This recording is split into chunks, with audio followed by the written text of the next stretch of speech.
Diga comigo, bem? Em nada considero a vida preciosa para mim mesmo, contanto que complete a minha carreira e o ministério que recebi do Senhor Jesus para testemunhar o evangelho da graça de Deus. Agora eu sei que todos vós, em cujo meio passei pregando o reino, não vereis mais o meu rosto. Portanto, eu vos protesto no dia de hoje, que estou limpo do sangue de todos, porque jamais deixei de vos anunciar todo o desígnio de Deus.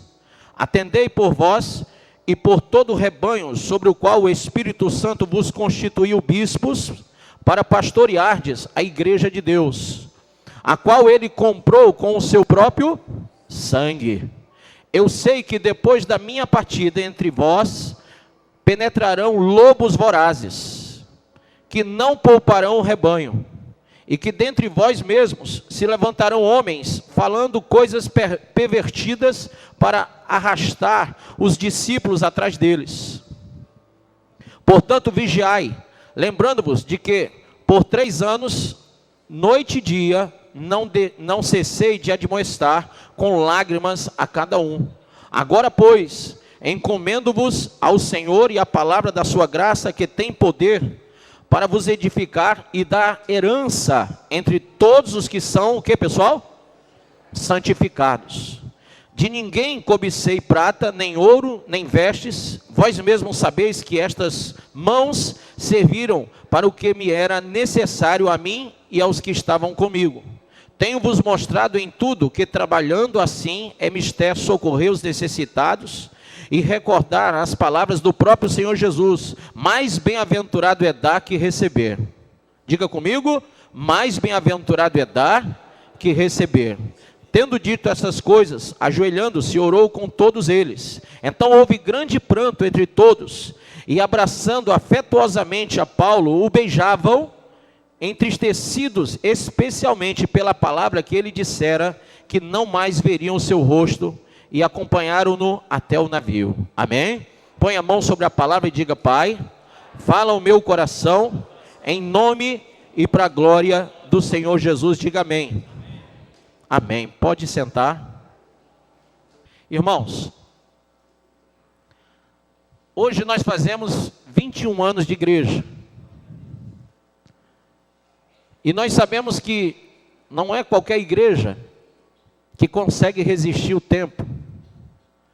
Não é qualquer igreja que consegue vencer um período tão longo. A gente sabe como a igreja é perseguida. Quantos sabem disso? Levanta a mão. O apóstolo Paulo, ele fala com muita propriedade, porque ele fala exatamente pautado nos assuntos que ele havia presenciado durante todo o período do seu ministério. Tudo que ele havia sofrido, tudo que ele havia padecido, e agora prestes a ser levado para ser julgado entre judeus, depois entre romanos. O apóstolo Paulo, ele traz uma palavra em Atos, reunindo a igreja, reunindo o presbitério da igreja e dizendo a todos. No primeiro versículo ele reúne, no 18 ele diz: e quando se encontraram com ele, disse-lhes: vós bem sabeis como foi que me conduzi entre vós em todo o tempo, desde o primeiro dia em que entrei na Ásia. Ele faz uma analogia, uma análise do período do seu ministério naquela igreja. E ele mostra com muita propriedade o seu serviço. Ele cita no versículo 19 a questão da humildade. No versículo 20 ele fala da fidelidade absoluta para com a palavra de Deus. Diga assim, no versículo 19, ele fala da humildade. Porque para um pregador, a humildade é muito importante. É muito importante você perceber que o caráter de Deus, a Bíblia diz que Deus é manso e humilde de coração. E nós temos que ter essa humildade no nosso coração. Primeiro porque é ordenança de Deus. E segundo porque faz parte da presença do Espírito Santo em nós. Amém? Ninguém pode dizer que tem um Espírito Santo e não ter um espírito brando. E não ter um espírito voltado para Deus.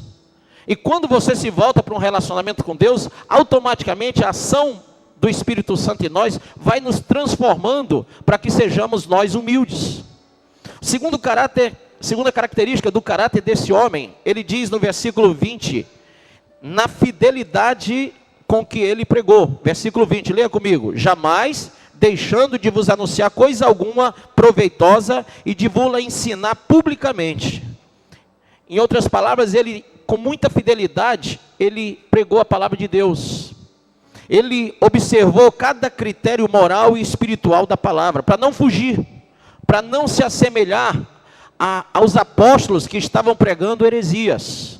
Irmãos, haviam muitos naquela época que só pregavam bobagens.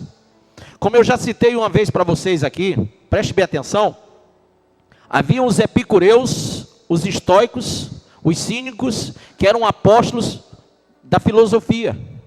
Então, essas pessoas vinham com palavras persuasivas. Eles mostravam a filosofia para persuadir as pessoas. E o apóstolo Paulo, no meio disso tudo, ele vai até a Grécia, ele vai até Roma, ele vai à Judeia, ele prega entre os samaritanos, e a Bíblia diz que com o caráter de Deus, com o caráter de Cristo. Amém? Ele não muda o seu discurso, mas com a mesma fidelidade com a qual ele foi chamado, com o mesmo propósito espiritual que ele começou a sua carreira.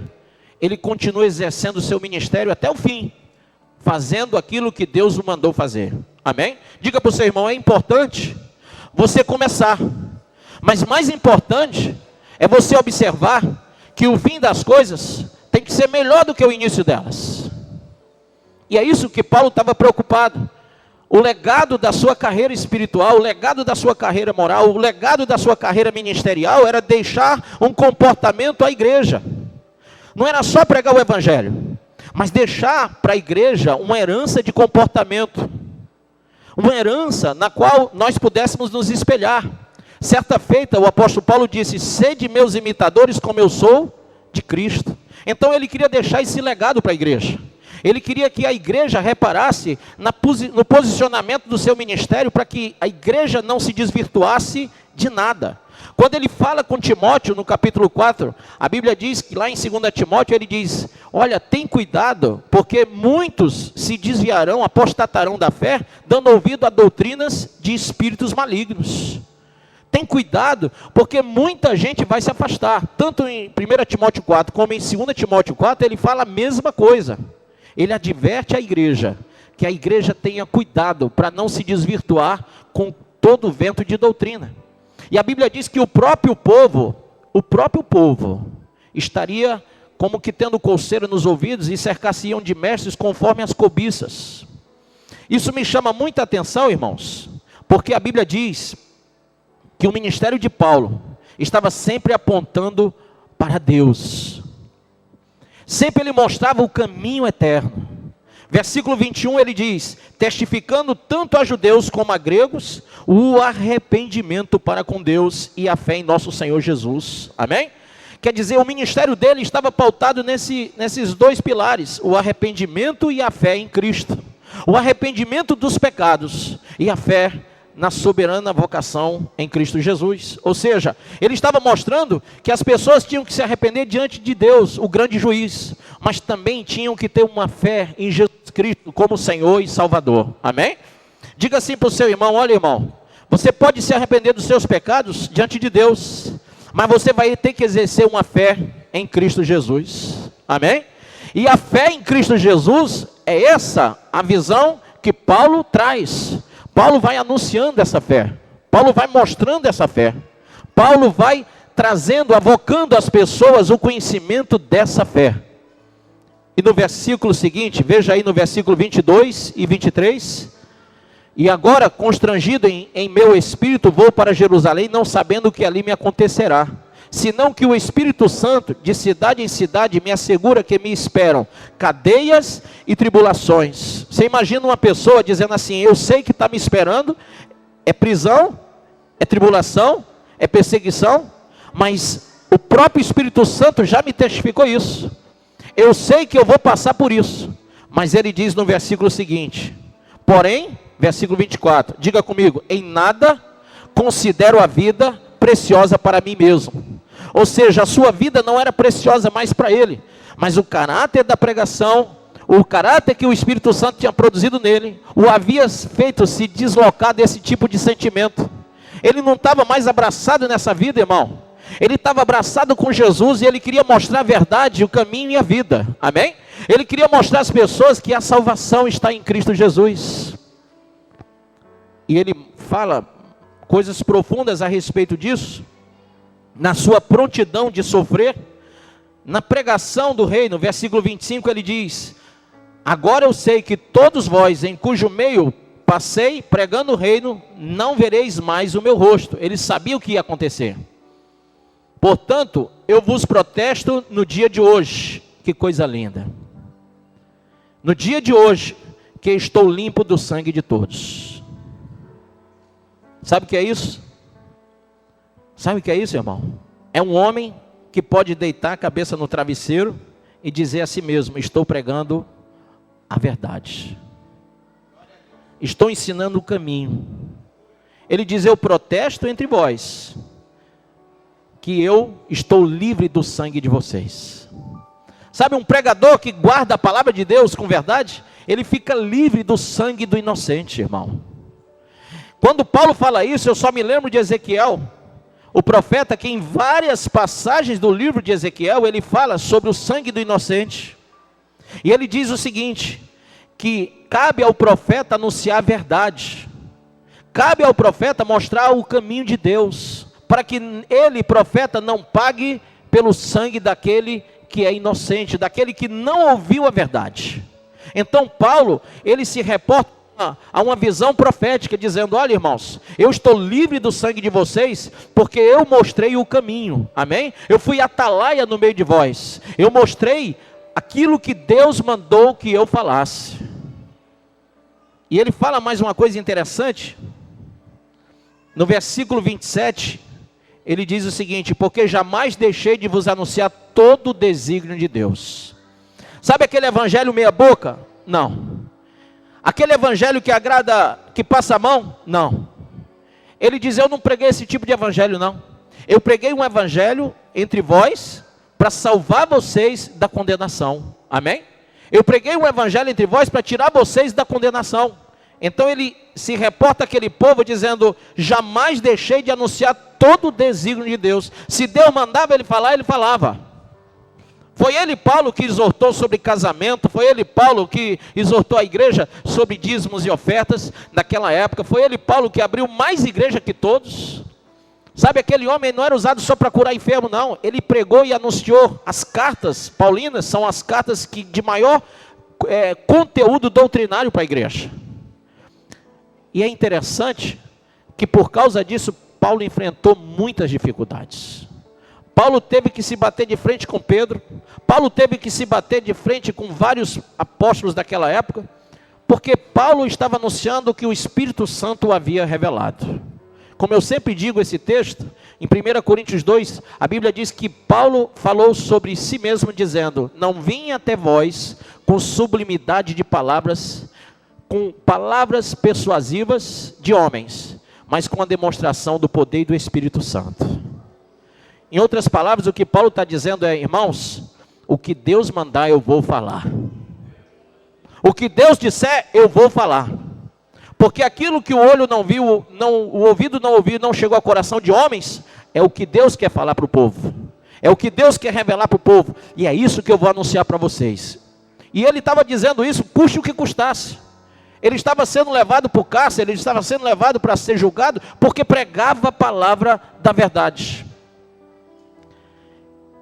Esse homem, ele fala sobre arrependimento.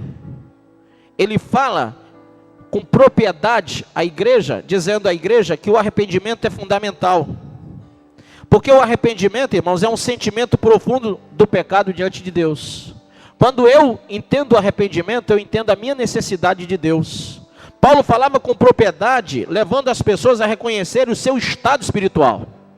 É muito importante a gente não participar de uma religião apenas, mas a gente entender na religião o nosso estado. Sabe quando você vai ao médico, e o médico olha para você, e a primeira coisa que ele diz: olha, eu vou examinar você, mas eu vou passar aqui um exame de sangue, um hemograma completo, né? para ver como é que você está por dentro. Porque tem coisas que o médico vê na aparência, na temperatura do corpo. Mas tem coisa que ele só vai saber no sangue, não é verdade? Tem coisas que só vão ser reveladas numa ultrassonografia, numa radiografia.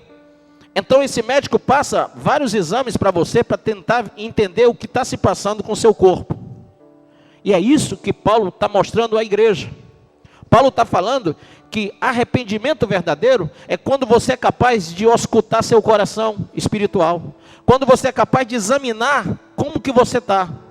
Como que está seu pensamento, como que está seu coração diante de toda a revelação de Deus, de toda a palavra que Deus tem falado. Como que você tem se comportado diante desse evangelho? Aí ele vem falando sobre arrependimento como, diga comigo, um profundo sentimento de pecado diante de Deus. Um reconhecimento do estado espiritual. Ele fala sobre arrependimento dizendo, olha, a necessidade de quebrantar o coração de um pecador. Ele fala de arrependimento dizendo que nós temos que romper com a velha vida. Quando ele fala sobre isso, ele fala com propriedade. Ele fala de arrependimento dizendo, olha irmãos, nós temos que sentir a tristeza da dor do pecado. Nós temos que reconhecer com tristeza que somos pecadores. E a palavra de Paulo provoca essa tristeza no coração de muitas pessoas. Se você ler a carta dele aos Coríntios, capítulo 7, você vai ver que muitos lá em Corinto estavam sendo tocados e se entristeciam em ver o seu próprio estado espiritual. O arrependimento nos traz o entendimento de uma necessidade de clamar pela graça de Deus. Sabe, irmãos, quantas vezes você está pensando assim, não, mas já está tudo bem na minha vida. Tá não. Você precisa buscar a graça de Deus sobre você.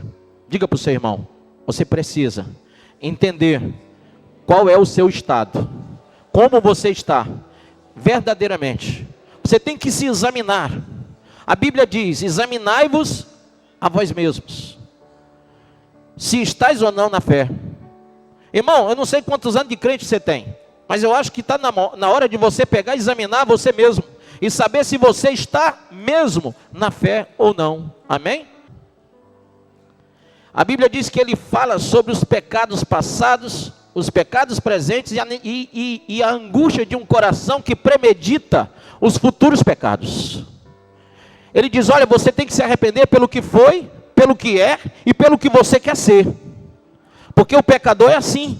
O pecador, quando ele não está arrependido, ele não percebe o que ele foi. Ele não percebe o que ele é. E ele não percebe aquilo que o coração dele tem planejado para ele ser.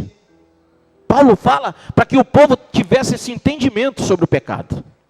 E ele diz que o arrependimento opera, diga, o arrependimento opera nova vida. Amém? Quando ele escreve a carta aos Tessalônicos, no capítulo 1, versículos 6 e 7, ele fala que esse arrependimento nos traz uma percepção de uma vida nova, de um mover de uma vida nova. E ele nos conduz a prestar o serviço a Deus. Uma pessoa verdadeiramente arrependida, ela presta serviços a Deus. Amém? Pastor, como é que é esse serviço? Sabe, Deus, ele nos colocou, nos deu coisas, ele nos deu a vida, ele nos deu bens, para que a gente pegasse isso e servisse a ele.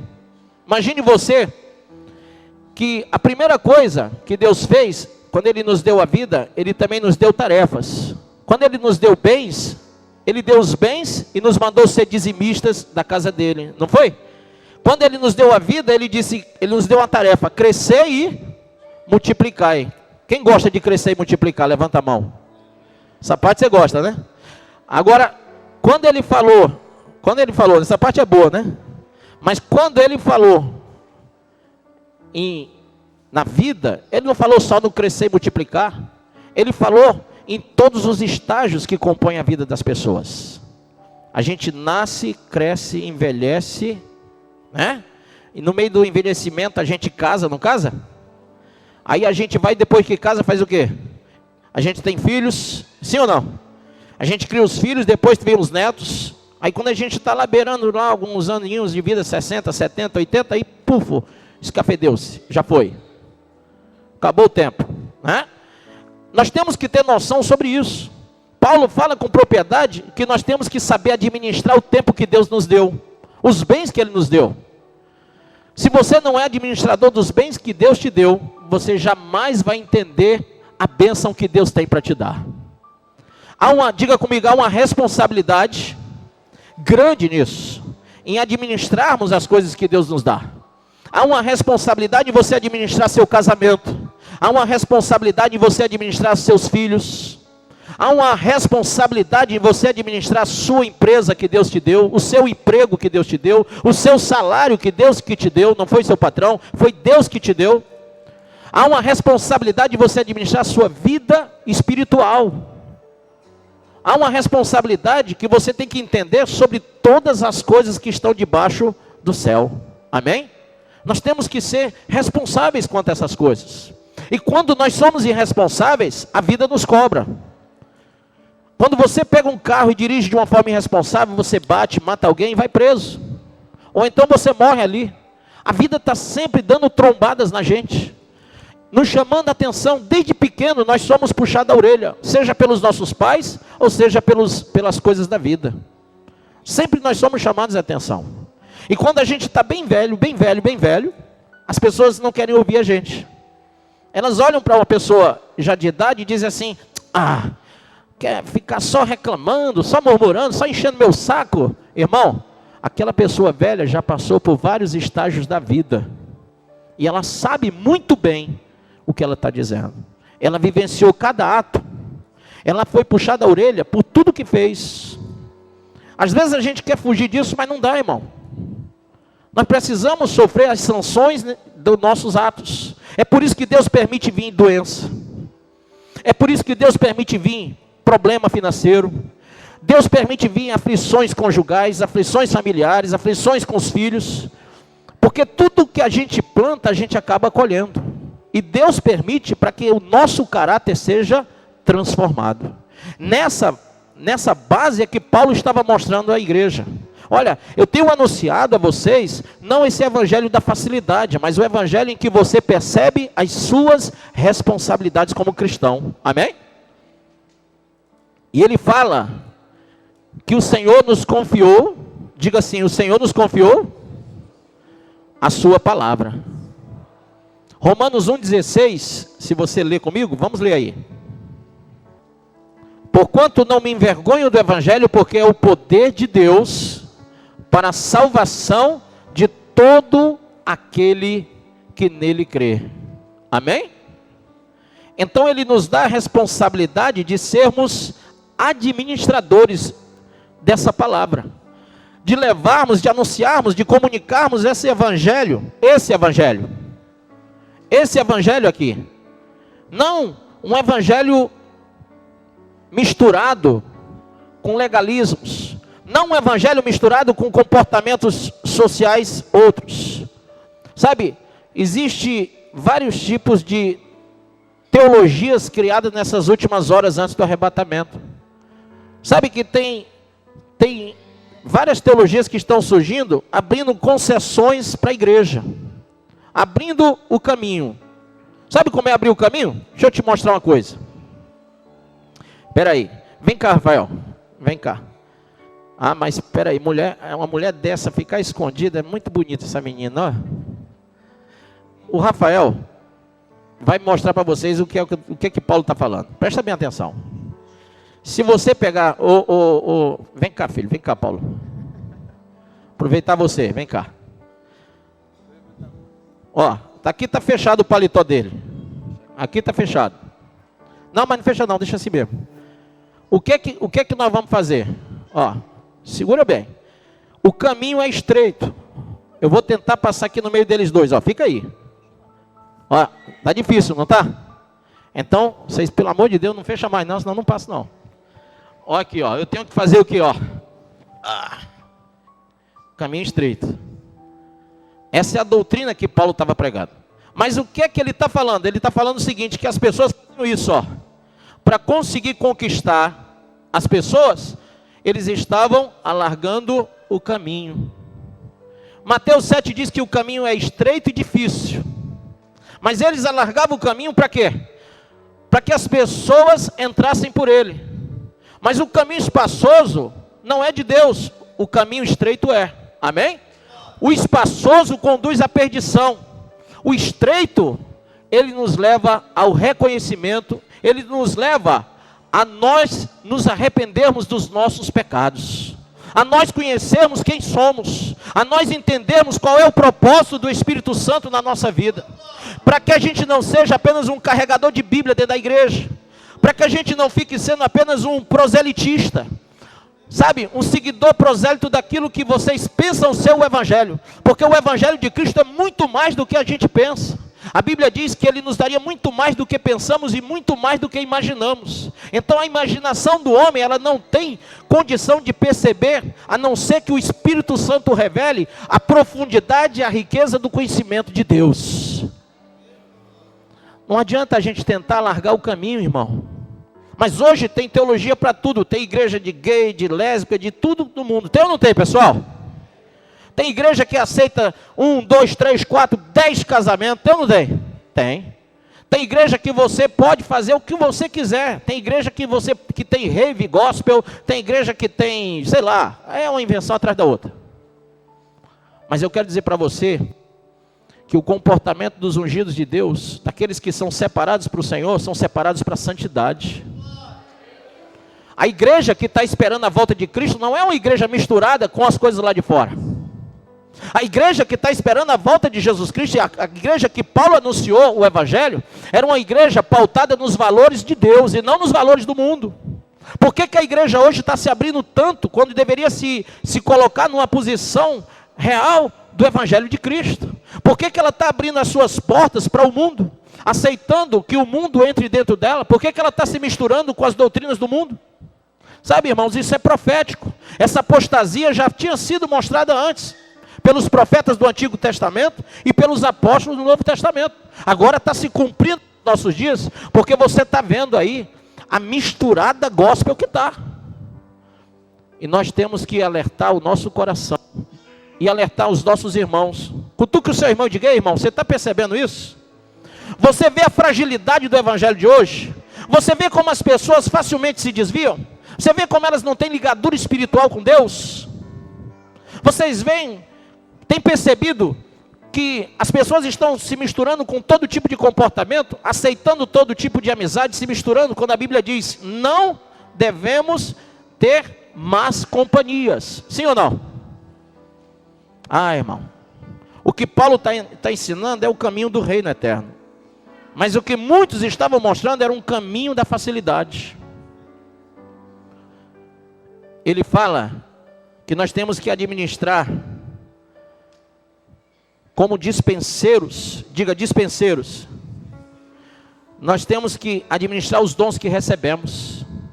As pessoas têm que olhar para você com os dons que você recebeu. Você tem que administrar esse dom da revelação, o dom do conhecimento, o dom de língua, o dom de profecia, o dom de tudo que Deus te deu, o dom de cura, seja qual for.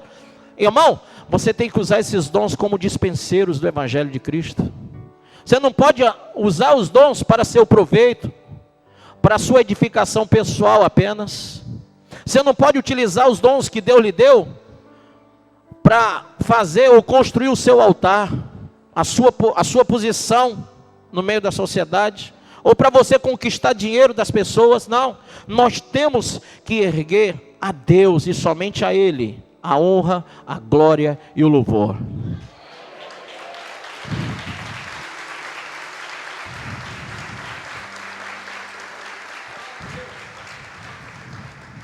Sabe, o servo infiel, ele está sempre desperdiçando o que ele ganha. Abra aí Lucas 16 para a gente ver isso aí. Lucas 16. Amém? Tem uma parábola muito interessante aqui. E contou Jesus ainda, versículo 1, aos seus discípulos: havia um homem rico que mantinha um administrador. Este, porém, foi acusado de estar esbanjando os bens do seu patrão. Pergunta para o seu irmão: Deus tem te dado bens, Deus tem te dado vida, fôlego de vida, casamento, coisas que você nem espera, Deus tem te dado. O que é que você tem feito? Tem esbanjado? Tem maltratado o teu marido, a tua esposa? O que é que você tem feito? Você tem pego o seu dinheiro e tem gasto com tudo e tem deixado de ser fiel ao Senhor? Olha o que acontece. Tinha um administrador trabalhando para esse senhor e estava esbanjando os bens. Eu vejo a igreja de hoje, olhe para mim, eu vejo a igreja de hoje esbanjando o que Deus deu. Deus te deu um tempo, eu não sei qual, eu não sei até quando você vai estar vivo. Levanta a mão quem está vivo aí. Glória a Deus, irmão, que tu está vivo. Olha, Deus te deu um tempo de vida, eu não sei quanto tempo é. Nem você sabe, nem eu sei. Mas eu sei de uma coisa, que você não pode pegar esse tempo de vida que Deus está te dando e esbanjar. Você não pode gastar aquilo que é de Deus com as coisas do mundo. Você não pode perder aquilo que Deus te deu e focar em outras coisas. Tem gente que projeta o seu próprio caminho, mas Jesus disse assim: eu sou o caminho. Tem gente esbanjando e não sabe disso. Não, pastor, mas é porque eu estou fazendo isso, aquilo, outra faculdade, trabalho, não sei o quê. Eu trabalho em tal canto, aí pego o serviço no outro canto, e pego o serviço no outro canto, não é assim? E não tem tempo para orar, para evangelizar, para ler a Bíblia, para fazer nada. Deus dá 24 horas de um dia e Ele não tira o dízimo do tempo dele para ganhar almas. Ele não tem comunhão com o Espírito Santo para orar, irmão. Você está esbanjando o que Deus te deu, com os seus prazeres, com aquilo que vocês... Não, pastor, mas eu não estou me prostituindo, não. Eu sou crente, fiel. Não, irmão. Porque Deus te deu 24 horas de um dia e você não entrega a Deus uma parte dele. Sabe quantas almas você já ganhou desde o dia que você aceitou Jesus? Você já contou? Talvez nenhuma. Talvez nenhuma. Talvez uma. Talvez duas. Mas eu quero dizer, será que Jesus te chamou ao mundo para ganhar uma ou duas almas? Qual foi o propósito de Deus na tua criação e no teu chamado, irmão? Diga assim: eu tenho um chamado grande. Eu tenho um chamado grande. Como que um chamado grande se resume a isso? Olhe para a própria vida e perceba. Será que você está exercendo o grande chamado de Deus para você, irmão? Ou será que você está esbanjando a vida do seu jeito? Há 21 anos atrás, Deus me chamou. Na verdade, Ele me chamou quando eu tinha 6 anos de idade. Se eu voltar isso aí no tempo, eu tenho que voltar para mostrar isso para vocês. Há 6 anos de idade, Deus me chamou. Eu aceitei Jesus mais ou menos umas, sei lá, acho que umas 80 mil vezes. O pastor dizia: quem quer aceitar Jesus? Eu corria para frente, Bartolomeu. Toda vez que ele dizia: quem quer aceitar Jesus? Eu já ia lá para frente, aceitava Jesus. Eu passei, acho que uns 5 anos aceitando Jesus. Até um dia que o pastor chegou: meu filho, você já aceitou demais, agora está na hora de você viver. Eu digo: é mesmo. Mas é que eu não sabia que era só uma vez. Ninguém estava me falando essas coisas. E eu era pequeno. Irmãos, o meu desejo de aceitar Jesus foi tão grande que eu aceitei tantas vezes que eu não me desviei dele.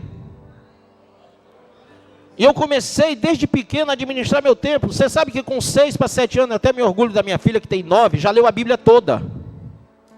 Eu não estou falando de Bíblia infantil não, estou falando dessa Bíblia aqui. Aos 8 anos ela leu a Bíblia toda. E tem gente que está com não sei quantos anos de fé e nunca leu a Bíblia toda. Eu ficava lendo a Bíblia até 2, 3 da manhã. Com 6, com 7, com 8, com 9, com 10, com 11, com 12, evangelizando dentro de favela. Evangelizando na casa de empresário. Para onde me enviava, eu ia. Tinha portões que eram altos demais para mim, que eu tinha que pular para acertar a campainha. Mas eu batia na porta, a pessoa vinha furiosa porque eu estava batendo na porta. E quando abria o portão, eu dizia: olha, eu vim falar de Jesus. Ah, não quero saber. Não, mas eu vim falar mesmo assim. Desde pequeno. E quando eu estava na minha idade juvenil, eu estava trabalhando com empresas grandes, irmãos. Você não vai ouvir de mim que eu fui drogado, eu não fui drogado. Você vai ouvir de mim que eu roubei, que eu não roubei. Você não vai ouvir de mim que eu fiz isso, eu matei gente. Eu nunca matei ninguém, nem, acho que só a formiga. Eu nunca me desviei do caminho. Mas eu vou te dizer uma coisa: quando eu tinha a minha idade juvenil, quando eu estava lá pelos 17, 18, 19, 20, eu terminei meu primeiro curso de economia, e eu recebi uma proposta irrecusável de ir morar noutra cidade chamada Londrina, lá no Paraná, para trabalhar no Catuaí Shopping. Catuaí Shopping era um shopping lá no Paraná. Ainda hoje deve ter. E eu ia trabalhar como parte do setor de marketing. Eu ia trabalhar exatamente exercendo coisas que eu havia aprendido. E a proposta era irrecusável. Financeiramente falando, eu ia ter a minha independência aos meus 22 anos. Nessa época dos 22, quase 23 anos, eu recebi esse convite. E foi o período, irmão, que eu estava começando essa igreja. O diabo é severo, né? Deus chama você para fazer a obra. Eu peguei a varanda da casa da mamãe e comecei a pregar na varanda da casa da mamãe. E naquele período que eu estava pregando lá, me ligam de Londrina, um povo que já me conhecia, eu já tinha prestado serviço para eles, e disseram: olha, nós vamos te oferecer um salário, nós vamos te oferecer um carro da empresa e vamos te oferecer também um flat. Isso é o sonho de consumo de qualquer solteiro. Mas não de um solteiro normal, aliás, de um solteiro normal, mas não de um solteiro que é trabalhado pelo Espírito Santo. Porque o meu sonho de consumo era a alma, era ganhar almas. Quando eles fizeram aquela proposta, seria hoje em torno de, sei lá, de 15 mil de salário por aí. Era uma proposta excelente, porque eu ia ter comissões, participações na parte de marketing, de venda, de aluguel, de loja, de tudo. Eu ouvi aquilo ali, eu disse: rapaz, é tudo para o qual eu passei meus anos, 5 anos estudando dentro da faculdade lá da Unifor. Tudo que eu projetei. E aquele cara diz assim: se você quiser, tem que ser nessa semana.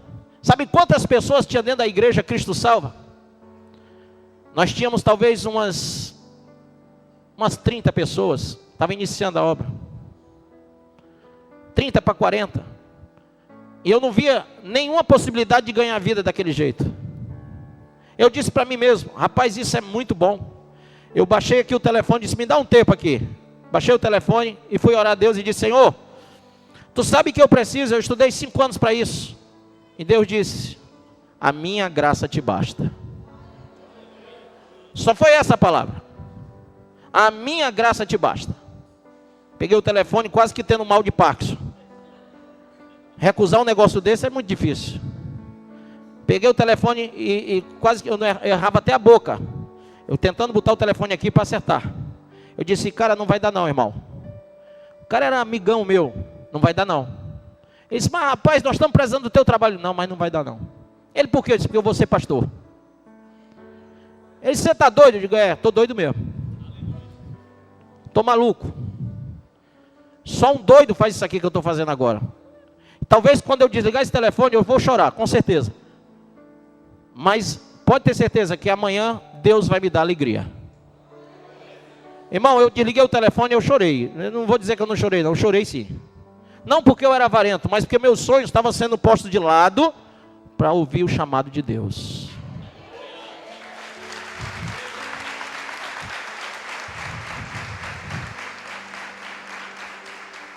Abra em 2 Timóteo 4, versículo 8. Agora me está reservada, sabe o que, irmão? Não é mais aquele emprego não. Nem uma empresa, nem riquezas. Agora está me reservada a coroa da justiça, que o Senhor, justo juiz, me concederá naquele dia. E não somente a mim, mas certamente a todos os que amarem a sua vinda. Quando ele escreveu isso, ele sabia o que é que ele tinha deixado para trás. Alguém aqui deixou algo para trás, algo que faz sentido, para amar o Senhor, para viver o Evangelho de verdade? Essa semana uma senhora disse para mim assim: pastor, quer dizer que eu vou ter que deixar esse relacionamento que eu estou vivendo com esse cara, por causa da Bíblia? Eu olhei para ela e disse: minha irmã, por causa da Bíblia, pessoas morreram. Por causa da Bíblia, Jesus foi crucificado. Por causa da Bíblia, nós vemos que mataram todos os profetas do Antigo Testamento. Os tradutores da Bíblia, na época da igreja medieval, foram mortos, foram apedrejados, foram queimados vivos. Por causa da Bíblia, foram lançados em cova de leões, pessoas. E a senhora quer dizer que não quer quebrar um relacionamento de pecado por causa da palavra de Deus? É isso que Paulo está dizendo. A igreja de hoje tem que deixar essa vida e tem que amar a vinda do Senhor Jesus. A igreja de hoje tem que ser alertada a isso, irmão. Eu não prego o evangelho de hoje. Essa igreja não é uma igreja que prega o evangelho contemporâneo, não. Esse evangelho da facilidade, não dá. Eu prego o evangelho que eu recebi em 1976. Eu prego esse evangelho que leva as pessoas ao arrependimento. Naquela época os pastores estavam voltados para a salvação, arrependimento e volta de Cristo. Não havia esse apelo ao materialismo que hoje existe. Talvez por essa visão, irmãos, por essa visão, escute bem o que eu estou lhe dizendo. É que eu comecei a minha carreira como pastor há 21 anos. E eu tinha um apartamento quando eu comecei minha carreira há 21 anos atrás.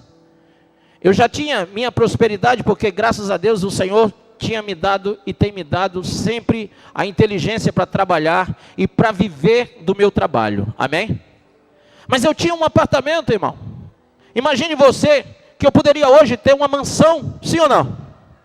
Mas eu moro no mesmo apartamento de 21 anos atrás. O mesmo que eu chamo de apertamento. O mesmo. Eu podia ter canalizado ofertas e dízimo dessa igreja para fazer coisas minhas. Mas tudo o que me veio à mão foi para fazer as coisas que vocês veem hoje. Tenho trabalhado, como Paulo diz, ele fala aqui sobre si mesmo, dizendo assim, ó. Veja aí no capítulo 20, versículo de número 33.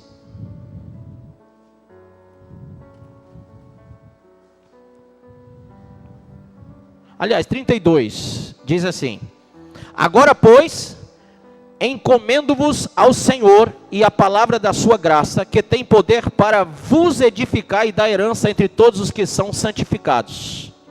De ninguém, olha que coisa linda, de ninguém cobicei prata, nem ouro, nem vestes. De ninguém cobicei nem prata, nem ouro, nem vestes. Vós mesmos sabeis que estas mãos serviram para o que me era necessário a mim e aos que estavam comigo. Amém ou não? Tenho-vos mostrado em tudo que trabalhando assim é mister socorrer os necessitados e recordar as palavras do próprio Senhor Jesus: mais bem-aventurado é dar que receber. Sabe, irmão, eu estou lá no meu trabalho, esse aqui trabalha comigo lá e sabe, às vezes chegam pessoas lá que da alta sociedade, e eu tenho, para a glória de Deus, não para a minha, mas eu tenho já uma passagem de estudo muito boa, já fiz 4 faculdades, e dentro da teologia e faculdade de direito, que foi a última. Aí, às vezes as pessoas não entendem, mas como que um advogado, como que um economista, como que um teólogo, ele se dobra para ajeitar a bainha da calça de alguém? Como que um teólogo, um advogado, um economista fica ajeitando a gravata no colarinho de um homem? Você sabe por que eu faço isso? Por amor à igreja. Porque mais bem-aventurada coisa é dar que receber. Então, com essas mãos eu tenho trabalhado por mim e por outros que hoje são meus funcionários. Tenho trabalhado por mim e por outros que hoje são sustentados por essa obra. Nós temos um trabalho de rua com pessoas que moram nas ruas, que nós temos feito com um brilhantismo tremendo. Temos dado sopão, temos dado roupa. Ainda não está no que nós queremos, mas temos feito o máximo que pudemos. Essa obra que Paulo diz é a obra que nós estamos seguindo, irmão. Porque quando a gente constrói com as mãos, e a gente percebe que mais bem-aventurada coisa é dar que receber, a gente começa a abençoar a vida dos necessitados. É o que essa igreja está fazendo. Você sabe o que é você alimentar numa noite 600 pessoas? Ficar ali, uma fila de gente pobre, miserável, que ninguém quer dar nada para eles. Que tem gente que tem medo de encostar neles, porque eles estão fedendo. Tem gente que tem medo de chegar perto deles, porque tem medo de bala, tem medo de faca. Tem gente que diz, não, eu não vou perder a minha noite de sono para aquele bando de vagabundo no meio da rua. Mas essa igreja, nós temos ido e temos amado essas pessoas. Nós temos chorado com elas, temos abraçado elas, temos trabalhado na vida delas, temos entregado Bíblia para elas, evangelizando eles, irmão. Porque mais bem-aventurada coisa é dar que receber. A igreja de hoje tem que parar com essa visão de buscar para si e tem que começar a dar para os outros. Nós investimos pesadamente naquilo que pudemos, naquilo que temos condições. Hoje nós pregamos aqui em Fortaleza, numa rádio, a 107.3 FM. Quem tem ouvido? Levanta a mão. 107.3, né? Levanta a mão aí, bem alta aí. Aproveitar que nós estamos hoje com a presença do proprietário da rádio. Não vou identificar ele não, que ele pediu para nunca fazer isso. Mas damos graças a Deus pela vida dele. Estou muito honrado com a presença dele hoje. Nós temos pregado através dessa rádio. E nós temos pregado também, irmãos, na TV a cabo, para várias cidades do país. Agora vai aumentar mais 2 cidades. E nós também estamos pregando pela TV web para o mundo todo. O mundo todo tem nos ouvido. Nós temos transformado essa mensagem em DVDs e temos mandado para muita gente. Sabe, eu envio minhas pregações pelo Facebook, pelo WhatsApp, gratuitamente. Quem já tem recebido aí? Levanta a mão. Não é verdade ou não? Eu envio constantemente minhas pregações. Mas pastor, o senhor não acha que era melhor vender? Meu irmão, está aí a venda, para ajudar a obra. Não a mim. Eu não quero 1 centavo desses DVDs. Nós estamos agora na empreitada de um terreno para a igreja. Mas meus DVDs estão lá no meio para comprar esse terreno também. E eu vou estar investindo, como todos os ofertantes e dizimistas dessa igreja, eu vou estar também apoiando na compra desse terreno. Você sabe por quê, irmão?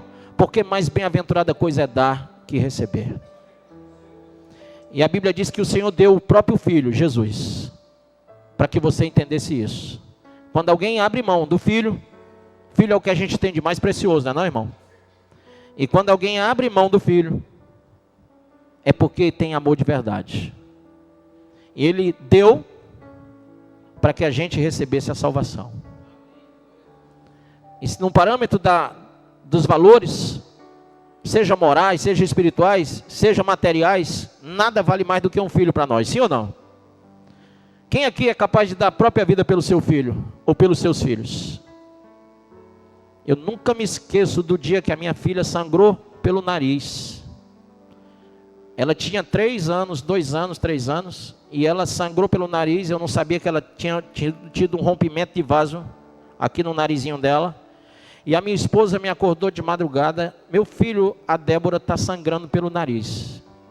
Eu peguei minha filha, você sabe que uma criança de 2, 3 anos não sabe falar direito. E eu me levantei da cama rápido, olhei para minha filha, o sangue vinha daqui e estava por toda a boca dela. Eu peguei minha filha e levantei e disse: meu Deus, o que é que ela tem? Eu tentando entender. Filha, fala alguma coisa para o pai. Ela chorando. Eu entrei no desespero com a minha filha sangrando. Eu disse essa frase: meu Deus, Senhor, o que tiver nela, passa para mim. O que tiver nela, passa para mim. Eu não quero que ela morra. Eu prefiro que o Senhor tire a minha vida hoje, mas não leva ela. De repente o sangue estancou. E a minha mulher disse: filho, eu vou limpar aqui para ver o que é. Limpou, não tinha mais nada. Filho, eu acho que foi um vaso que rompeu. Só isso. E eu tive que beber água com açúcar, água com não sei o que. Foi tanta água que eu nem imagino, meu irmão. Do susto que eu tinha levado. E eu fico entendendo como é o coração de Deus, porque dentro do nosso coração tem uma porção do amor de Deus.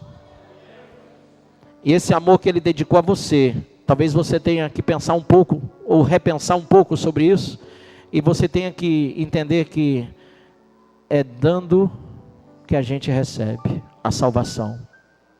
Ele deu o Filho, em contrapartida, nós recebemos a salvação, quando entregamos a nossa vida para Ele.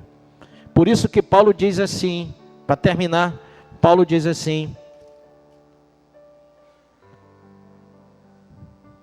versículo 24 do capítulo de número 20: porém em nada considero a vida preciosa para mim mesmo, contanto que complete a minha carreira e o ministério que recebi do Senhor Jesus para testemunhar o evangelho da graça de Deus.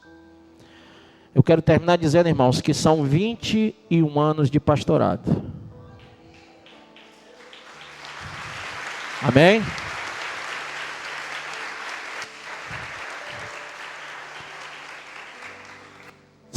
Eu sei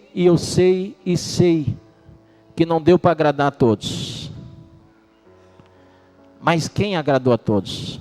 Você conhece alguém que agrada a todo mundo?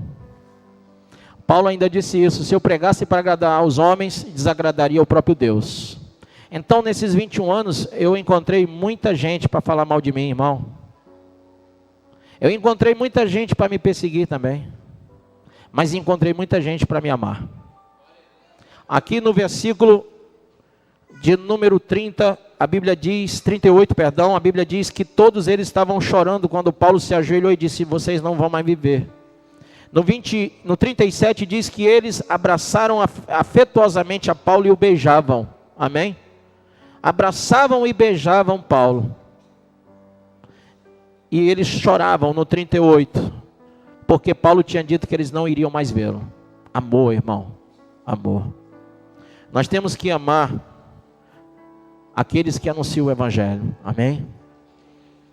Nesses 21 anos, eu tenho a alegria de dizer, passei 10 anos do meu pastorado solteiro.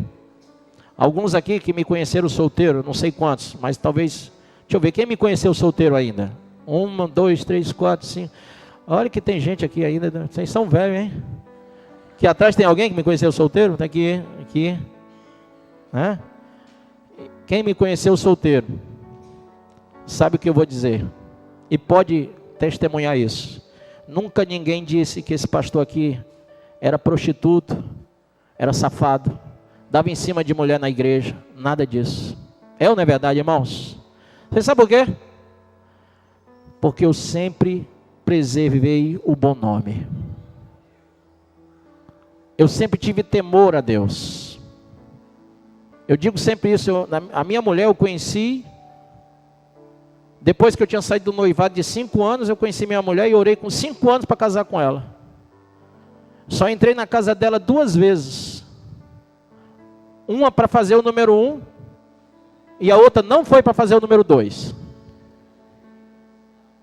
A outra foi porque era aniversário dela, eu tinha que ir lá orar por parabéns. Mas eu sempre preservei. Eu me lembro que a Antônia, cadê a Antônia? Está por aí? Está ali. Eu dizia para a Antônia, você lembra? Fica na janela enquanto eu estou lá do lado de fora da casa dela. Lembra disso? Fica na janela, não sai. Ela era obreira da igreja dessa época. Levanta aí, Antônia, levanta aí, filha. Essa jovem aí, linda, amo você. Eu dizia isso para você? Fica na janela olhando para mim aí. Você sabe por que eu dizia isso, irmão? Enquanto eu estava com a minha mulher lá, a gente ficava conversando lá de fora da casa dela, para que ninguém dissesse: o pastor entrou na casa da namorada dele. Eu ficava do lado de fora e mandava uma obreira ficar vigiando nós dois. Temor. E sempre querendo preservar as almas da igreja, as vidas. Amém? Então, irmãos, eu concluo o que Paulo disse: eu não sei quanto tempo Deus tem para a minha vida ministerial, mas eu sei que enquanto o Senhor me der fôlego de vida, eu quero pregar o Evangelho de Cristo, o Evangelho do arrependimento, o Evangelho da salvação, o Evangelho que você conhece, o caminho, a verdade e a vida. Se você quer entregar sua vida a Jesus, entregue-se neste vivo Evangelho. Amém? Curve a sua cabeça. Quem está aqui hoje e pode dizer isso? Você acabou de ouvir essa poderosa ministração da palavra de Deus. Eu creio que sua vida foi abençoada. Eu quero que você ore comigo, profetizando sobre a sua vida a salvação que vem de Cristo Jesus. Ore conosco. Deus Pai, em nome de Jesus, nós te agradecemos por esta palavra. E que o Senhor possa abençoar a vida de cada um que nos viu, que nos ouviu nesse dia. Deus Pai, em nome de Jesus, que esta pessoa esteja agora entregando a sua vida, recebendo a salvação que vem do Senhor. Pois assim, Pai, nós profetizamos salvação, cura, libertação, em nome do Pai, do Filho e do Espírito Santo de Deus. Amém.